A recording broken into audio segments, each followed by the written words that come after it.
요한계시록 1장 9절로 20절, 제가 한 절, 성도님들의 한 절 읽으신 후에 마지막 절은 함께 읽도록 하겠습니다. 제가 먼저 읽겠습니다. 나 요한은 너희 형제요 예수의 환난과 나라와 참음에 동참하는 자라. 하나님의 말씀과 예수를 증언하였으므로 말미암아 밤모라 하는 섬에 있었더니 주의 날에 내가 성령에 감동되어 내 뒤에서 나는 나팔 소리 같은 큰 음성을 들으니 이르되 내가 보는 것을 두루마리에 써서 에베소 서머나 버가모 두아디라 사대 빌라델비아 라우디게아 등 7교회에 보내라 하시기로 몸을 돌이켜 나에게 말한 음성을 알아보려고 돌이킬 때에 7금촛대를 보았는데 촛대 사이에 인자 같은 이가 발에 끌리는 옷을 입고 가슴에 금띠를 띠고 그의 머리와 털의 희기가 흰 양털 같고 눈 같으며 그의 눈은 불꽃 같고 그의 발은 풀무불에 단련한 빛난 주석 같고 그의 음성은 많은 물소리와 같으며 그의 오른손에 7별이 있고 그의 입에서 좌우의 날성 검이 나오고 그 얼굴은 해가 힘있게 비치는 것 같더라.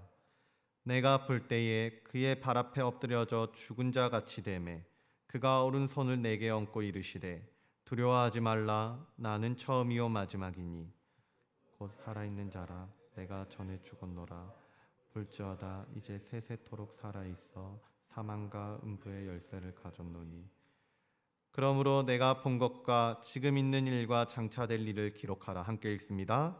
내가 본 것은 내 오른손에 7별의 비밀과 또 7금촛대라. 7별은 7교회의 사자요 7촛대는 7교회니라. 아멘.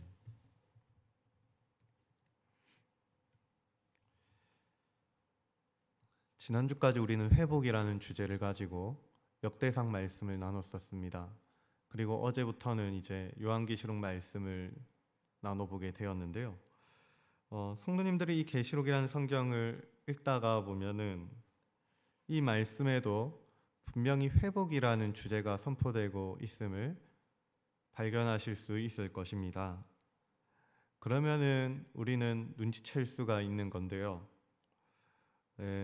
어쩌면 이 계시록이라는 성경이 쓰여지던 당시의 상황도 절대로 쉽지만은 않았을 수 있겠구나. 이 계시록의 독자들 또한 회복이 필요한 만큼 고난과 역경과 시련과 유혹이라는 현실 가운데 자기들의 신앙을 지키기 위해서 무던히도 애쓰고 또 도전받고 있었을지도 모르겠다라는 것을 우리는 생각해 볼 수가 있을 겁니다. 실제로 이 계시록을 받고 있는 1차 독자들의 상황은 굉장한 어려운 가운데 있었는데요. 서머나와 빌라델비아 같은 경우에는 직접적으로 환난과 가난과 시험을 겪었다고 기록이 되어 있습니다. 그리고요, 다른 교회들에서도 비록 언급은 되어 있지는 않지만 로마와 유대 사회로부터 압박과 또한 치열한 영적 다툼이 있었다는 것을 우리는 유추해 볼 수가 있습니다. 이런 상황 속에서 요한은 이 계시록이라는 서신을 기록하고 있는 것인데요. 오늘 본문인 1장의 9절을 보시면 사실 요한의 상황도 그렇게 좋아 보이지만은 않습니다. 요한계시록 1장 9절인데요. 제가 한번 읽어보도록 하겠습니다. 나 요한은 너희의 형제요 예수의 환난과 나라와 참음에 동참하는 자라고 자기에 대해 묘사를 합니다. 여기서 요한은 먼저 7교회의 성도들을 향해 나는 형제다라고 이렇게 소개를 하고 있고요. 그리고 환난과 나라와 참음에 동참하는 자, 즉 이 땅에서 아직 완성되지 않은 미완성의 하나님 나라에서 환난과 참음에 동참하는 동료이다라고 자기를 소개하고 있습니다. 그런데 이 요한이 지금 어디에 있냐 한번 보니까 바로 밤모섬이라고 하는 유배지에 갇혀 있다는 것이에요. 이것은 로마 시대의 정치 또는 종교 사범을 귀양 보내는 유배지로 유명한 곳이었습니다. 이곳에서 요한은요 다양한 박해를 받았을 것으로 추정이 됩니다. 실제로 초대교회 전승에 따르면 요한은 강제로 채석장에 끌려가 중노동을 당했다라고 하는데요. 손과 발에는 늘 족쇄가 채워져 있었을 것이고요. 몸에는 누더기를 걸치고 부족한 식량을 배급받으며 굶는 날도 있었겠죠. 그리고 채찍을 맞아가며 노동을 했던 것이 바로 요한의 상황이었습니다. 그런데 그런 상황에서 10절을 보니까 요한은 주의 날에 감동되어, 주의 날에 내가 성령에 감동되어 내 뒤에서 나는 나팔 소리 같은 큰 음성을 들었다라고 하는 것입니다.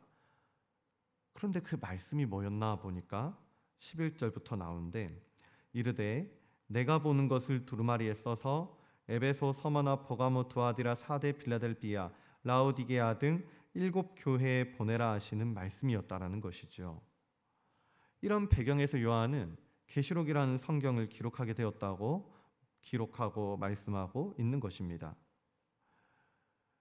그런데 요한은 다른 어떠한 일을 하는 게 아니었었거든요. 요한은 구절이 말하고 있는 것처럼 하나님의 말씀과 예수를 증언하는 일을 했을 뿐이었고요. 그리고 또 밤모섬에 갇힌 후로는 10절에서처럼 주의 날을 기억하고, 그러니까 거룩한 주일을, 예수 그리스도에서 부활하신 그날을 기억하고 붙잡고 또 예배하고 있었을 뿐이었습니다. 그런데 그렇게 부활하신 예수 그리스도의 은혜를 기억하던 어느 날 성령님께 감동이 돼서 나팔 소리와 같은 하나님의 큰 음성을 듣게 되는 것이에요. 그리고 12절을 보시면 그 음성을 들은 요한이 몸을 돌이켜서 나에게 말한 음성을 알아보려고 그렇게 돌이키려 했고, 그 순간 이제 보게 되는 거예요. 그 보게 되는 게 무엇인가는 그 뒤에 있는 13절부터 기록이 되는데요. 제가 13절부터 16절까지의 묘사를 한번 쭉 읽어보도록 하겠습니다. 촛대 사이에 인자 같은 이가 있었는데 그가 어땠나? 발에 끌리는 옷을 입고 가슴에 금띠를 띠고 그의 머리와 털의 휘기가 흰 양털 같고 눈 같으며 그의 눈은 불꽃 같고 그의 발은 풀무불에 단련한 빛난 주석 같고 그의 음성은 많은 물소리와 같으며 그의 오른손에 7별이 있고 그의 입에서 좌우의 날선 검이 나오고 그 얼굴은 해가 힘있게 비치는 것 같았다라는 것입니다. 이건 지금 예수님의 모습을 설명하고 있는 거거든요. 그런데 예수님의 모습이 어떠한가 보니까 13절에서 16절이 묘사하고 있는 것처럼 강하고 아름다우시며 지혜롭고 거룩하신 영광스러운 심판주의 모습을 하고 있었다라는 겁니다. 이를 본 요한의 반응은 그 발 앞에 엎드려져서 죽은 자 같이 되는 것이었는데요. 그만큼 예수님의 모습은 두렵고 위험이 있는 것이었고, 인간적인 감정으로, 인격으로는 도저히 감당해낼 수가 없는 어려운 장면이었다라는 것이죠. 그래서 성경 곳곳에서 하나님과 예수 그리스도의 영광을 목격한 사람들을 보면은 이 사람들은 공통적으로 엎드려지고 얼굴을 가리는 걸 볼 수가 있습니다. 그래서 두 경우만 한번 좀 찾아보면 좋겠는데, 먼저 다니엘서 10장 9절을 보시면은 다니엘이 내가 그의 음성을 들었는데 그의 음성을 들을 때에 내가 얼굴을 땅에 대고 깊이 잠들었다라고 표현을 하고 있고요. 그리고 출애굽기 3장에서는 모세가 하나님 배우기를 두려워하여 얼굴을 가리는 모습을 보이기도 했었습니다. 이런 모습들과 마찬가지로 요한도 하나님의 영광스러움과 위엄 앞에 떨며 두려워하고 엎드려지고 마는 건데요. 이제 그 순간 우리 주님께서 어떻게 하시는가가 중요합니다. 요한은요, 하나님의 그 위엄과 그 영광스러우심 앞에서 반면에 자기의 이 무익함과 자기의 죄악됨과 자기의 무지함과 연약함을, 도저히 수치스러움을 하나님 앞에, 예수님 앞에서 드러내는 게 너무나도 수치스럽고 떨리고 두려워서요, 얼굴을 가리고 싶었을 거고 엎드려서 죽은 것처럼 되었었는데요. 그런데 그 순간 우리 주님께서는 어떻게 하시느냐? 바로 두려움에 떨고 있는 요한에게 살며시 손을 얹으시고 친히 말씀하시는 거예요. 두려워하지 말라. 두려워하지 말라. 왜냐하면 나는 처음이요 마지막이니 곧 살아있는 자라. 내가 전에 죽었으므로 볼지어다 이제 세세토록 살아있어 사망과 음부의 열쇠를 가졌노니 너는 두려워하지 말라는 거죠. 한마디로 주님은 두려워하고 떨고 있는 요한을 향해서 내가 이런 하나님이기 때문에, 내가 이런 분이기 때문에 너는 두려워하지 말라고 그렇게 말해 주시는 거거든요.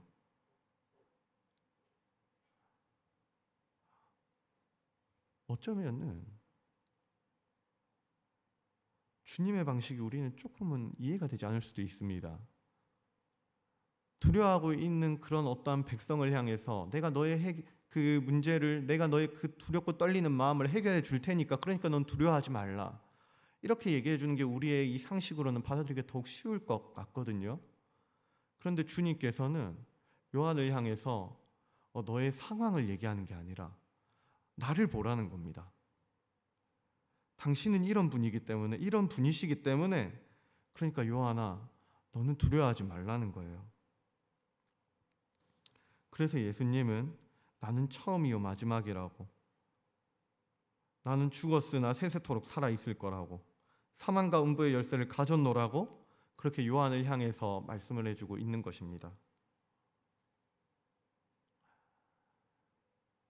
그런데 조금만 더 생각을 해보면은 이 말씀은 반모섬에 있는 요한에게 주시는 말씀인가 동시에 소아시아에 있는 7교회에 주시는 말씀이기도 했고요. 그리고 오늘 우리에게 주시는 하나님의 말씀이기도 합니다. 요한도 어려웠고 7교회도 어려웠습니다. 요한도 얼굴을 땅에 대고 깊이 잠들었고요. 그리고 7교회도 하나님 앞에 고개를 들기 어려운 그런 어려움 가운데 있었습니다. 그리고 오늘 이 시간을 살아가는 우리도 똑같이 어렵습니다. 우리에게도 반모섬 같은 시간이 있거든요. 세상의 고난과 핍박과 유혹과 시련 앞에서 우리는 넘어지고 또 넘어져서 주님을 뵙는 게 너무나도 어려운 그런 날들이 있습니다. 그런데 그 순간 주님은 말씀해 주신다는 거죠. 두려워하지 말라. 내가 인자와 같은 형상으로 7교회의 촛대 사이에 있을 것이고 너희와 항상 함께 있을 것이고 너희를 붙들고 있으니 너희는 두려워하지 말라.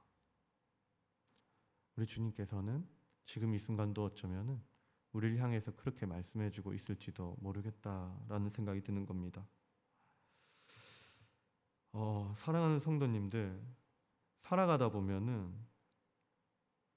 신앙을 지키며 살아가다 보면은 때로는 반모섬에 살아가고 있는 것 같은 그런 날들이 있습니다. 물론 현 시대를 살아가는 우리는 예수님을 믿는다고 핍박을 받지도 않고 고난과 역경에 처하지도 않고 또 큰 환난 가운데 처하지도 않습니다. 그러나 우리는 더 큰 도전과 더 큰 유혹을 받고는 살아갑니다. 때론 눈앞에 보이는 화려함에서, 때론 편안함과 안정과 성공 앞에서 우리는 이 믿음을 지켜내는 일이 점점 더 어려워지고 부담스럽게 느껴질 수도 있습니다. 그러면 우리는 주님 앞에 내 마음을 보이지 못하고 얼굴을 들지 못한 채 수치를 감춘 채로 떨며 두려워하고 있을지도 모르겠는 것이죠. 그러나 그 순간 이런 연약한 우리를 향해서 주님은 말씀해 주시는 거예요. 사랑하는 내 아들아, 사랑하는 내 딸아, 내니 두려워하지 말라. 내가 너희 가운데 있어서 너희를 붙들고 너를 책임질 터이니 너는 사망의 권세 앞에 두려워하지 말고 나의 음성을 들어보거라. 우리 주님께서는 그 연약함과 죄악됨 앞에서 수치스러워하고 감히 주님을 보지 못하는 이 연약한 백성들을 향해서 또 한 번 말씀하고 있는 겁니다. 그러니 이 자리에 계신 우리 모든 성도님들이 적어도 오늘 하루만큼은 죄와 사망이 주는 두려움과 수치 앞에 무너지고 떨고 두려워하고 있는 게 아니라 주님의 음성 앞에서 다시 한번 고개를 들고 다시 한번 회복하고 또 소망하고 또 넉넉히 버텨낼 수 있는 은혜의 시간을 살아갈 수 있기를 바랍니다. 주님의 손길을 한번 그렇게 느껴보실 수 있으면 좋겠습니다. 그래서 우리가 모두 주님 앞에 서는 그날 빌라델비아 교회처럼 내가 나의 인내의 말씀을 지켰노라고 그렇게 인정받고 또 칭찬받을 수 있는 그러한 기쁨도 맛볼 수 있기를 우리 주 예수 그리스도의 이름으로 간절히 소원하고 또 축복합니다. 기도하겠습니다.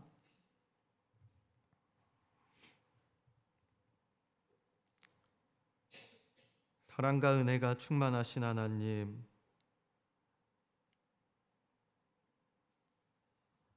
오늘도 밤모성 같은 시간을 지나는 우리를 긍휼히 여기사 우리의 영혼을 붙드시고 보호하시고 인도하여 주시니 그 은혜에 감사를 드립니다. 주님, 우리는 연약하고 우리는 죄악되어서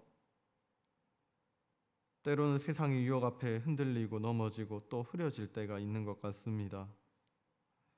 그러나 그런 우리에게 다시 한번 긍휼을 베풀어 주십사 주님의 음성을 듣게 하여 주시고 성령에 감동되게 하여 주시며 두려워하지 말라는 그 음성을 붙들고 또 버티게 하여 주시는 그 은혜를 오늘도 보기를 원합니다. 그러니 이제는 세상의 어떠한 유혹과 시험 앞에서도 주님의 그 말씀을 붙들고 다시 또 일어날 수 있는 그런 회복되는 하루가 모두 되게 하여 주시옵소서. 두려움이 아닌 믿음으로 살아가게 하여 주시고 소망과 담대함으로 나아가는 능력 있는 인생들이 그러한 우리 수지 예봉교회가 되게 하여 주시옵소서. 감사드리며 이 모든 것 처음과 끝이 되십사 우리의 모든 구원이요 생명이요 능력이요 자랑이요 영광이요 소망이 되어 주시는 우리 주 예수 그리스도의 이름으로 기도드리옵나이다. 이 시간 우리가 좀 두 가지 기도 제목을 놓고 함께 기도했으면 좋겠습니다. 먼저는 들었던 말씀을 기억하시면서 주님의 손길을 느껴보시면 좋겠어요. 그렇게 두려워하지 말라 하셨던 그 음성을 좀 들어보시면서 우리가 기도했으면 좋겠습니다. 그 믿음으로 주님 계속 오늘도 우리를 향해 두려워하지 말라고 말씀하고 계실 건데 우리에게 주신 그 음성을 이 시간 선포된 음성을 잘 들어가면서 그렇게 기도했으면 좋겠습니다. 이 시대를 살아가는 우리도요, 눈에 보이는 화려함과 편안한 세상의 성공 앞에서 믿음을 잃어갈 때가 있습니다. 우리의 믿음이 옅어지고 희미해질 때가 있어요. 그리고 또 때로는 정말 없었으면 좋겠는데 밤무섬처럼 고난과 역경이 닥친 그런 날들도 있을 겁니다. 그래서 어떻게 살아가야 할지, 어디로 나아가야 할지 도저히 그 길을 방향을 잡을 수가 없어서 계속해서 기도의 자리를 찾음에도 불구하고 그 음성이 참 들리지 않을 때가 있죠. 근데 그 순간 우리 주님께서는 우리에게 손을 얹으시면서 두려워하지 말라고, 내가 너와 함께 하리니 두려워하지 말라고 그렇게 속삭이고 계시는 겁니다. 그러니 우리가 그 음성 앞에서 주저앉지 않게 하여 주시고 혹여 넘어질지라도 다시 한번 일어서게 하여 주시고 주님의 회복으로 나아가는 소망 있는 인생들이 되게 하여 주시옵소서. 두려움이 아닌 믿음으로 살게 하시고 소망과 담대함으로 힘껏 단박질하는 능력 있는 하루가 되게 하여 주시옵소서. 또한 본격적으로 주일학교 여름 사역이 시작되고 있습니다. 우리 선생님들과 우리 목사님들, 전도사님들이 마음을 모아서 그렇게 기도하고 준비하고 있는데요, 이 모든 행사를 준비하는 과정 가운데 무엇보다 기도함으로 준비하게 하여 주셔서 우리의 사역이 사람의 힘으로 하는 사람의 일로 끝나는 게 아니라 하나님께 기도하고 하나님께서 일하시는 하나님의 역사가 이루어지게 하여 주시옵소서. 그래서 우리 다음 세대 가운데 하나님의 생명이, 하나님의 말씀이 더욱 흥하게 하여 주셔서 주님의 교회가 세워지고 주님의 나라가 확장되는 주님의 부흥을 맛보게 하여 주시옵소서. 이렇게 기도하신 후에 가져오신 기도적들을 가지고 하나님 앞에 함께 기도하며 나가도록 하겠습니다. 함께 기도하겠습니다.